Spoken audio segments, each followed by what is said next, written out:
Hello foodies, welcome back to Tara food blogs.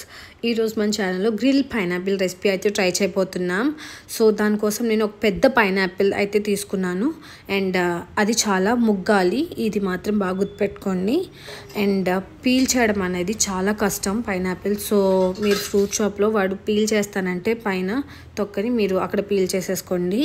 And peel చేసుకున్న తర్వాత ఇంటికి తెచ్చిన తర్వాత దాన్ని బాగా కడిగేసి దాన్ని సర్కిల్ షేప్లో కట్ చేసుకోండి. కట్ చేసుకున్న తర్వాత షేప్ ఈజ్ యువర్ విష్, అంటే షేప్ మనకి ఇష్టం వచ్చినట్టు ఎలాగైనా కట్ చేసుకోవచ్చు, బట్ టేస్ట్ ఈజ్ ఇంపార్టెంట్ కదా. సో షేప్ అయితే ఎలాగైనా కట్ చేసేసుకోండి. కట్ చేసేసుకున్న తర్వాత అండ్ మీకు ఇంకొక విషయం చెప్పాలనుకుంటున్నాను నేను. ఎందుకు ఫ్రూట్ని ఇలా అన్హెల్తీగా తయారు చేస్తున్నారు అని చెప్పేసి అనొచ్చు. It's your wish totally. ఎందుకంటే కొంతమందికి తినాలనిపిస్తుంది డిఫరెంట్గా, కొంతమందికి ఫ్రూట్ లాగే తినాలనిపిస్తుంది. So it's purely your choice. మీరు ఎలా కావాలనుకుంటే అలా తినచ్చు. నేనైతే ఈ రెసిపీ ట్రై చేస్తున్నాను అండ్ ట్రై చేసిన తర్వాత మీకు ఎలా వచ్చిందో కూడా ఆ రివ్యూ అయితే నేను చెప్తాను. అండ్ మీకు ఇలా ట్రై చేయాలి అనిపిస్తేనే ఈ రెసిపీ చేయండి. ఆర్ ఎల్స్ మీకు ఫ్రూట్ లాగే తినాలి అనుకుంటే మీరు కంప్లీట్గా నెగ్లెక్ట్ చేసేయండి వీడియోని. అండ్ ఇలా అన్ని పీసెస్ని చిన్న చిన్న ట్రయాంగిల్ షేప్లో కట్ చేసేసుకున్న తర్వాత మనం ఫర్దర్ ప్రాసెస్ చూద్దాం. సో కట్ చేసేసుకుందాం ఫ్రూట్ని మొత్తం.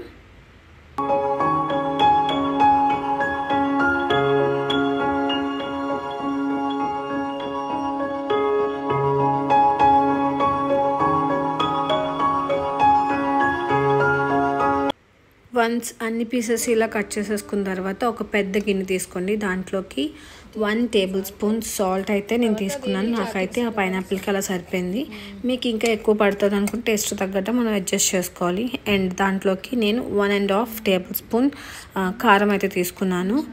అండ్ ఇంకా దాంతోపాటు చాట్ మసాలా కూడా తీసుకున్నాను 1 టేబుల్ స్పూన్. నెక్స్ట్ దాంట్లోకి కొంచెం పెప్పర్ పౌడర్ తీసుకున్నాను.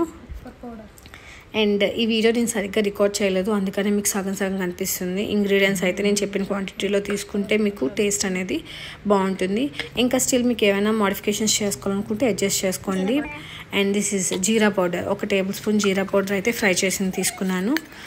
తీసుకున్న తర్వాత వాటిని బాగా మిక్స్ చేసేసుకున్నాను.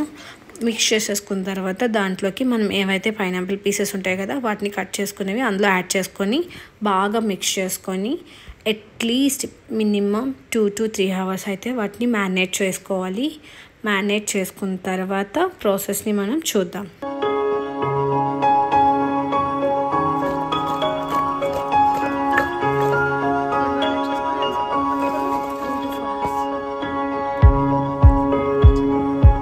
సో మసాలాలన్నీ పట్టించేసాం కదా. ఇంకా ఆఫ్టర్ 3 hours తర్వాత ఒక గ్రిల్ ప్యాన్ తీసుకొని దాన్ని బాగా వేడెక్కించుకున్న తర్వాత దానికి ఆయిల్, ఘీ, బటర్ ఏమైనా ఏది ఉంటే అది యాడ్ చేసి అది బాగా అప్లై చేసి దాని మీద మ్యారినేట్ చేసిన పైనాపిల్ పీసెస్ని వేసుకొని వాటిని నెక్స్ట్ వీడియోలో మనం అయితే కలుసుకుందాం.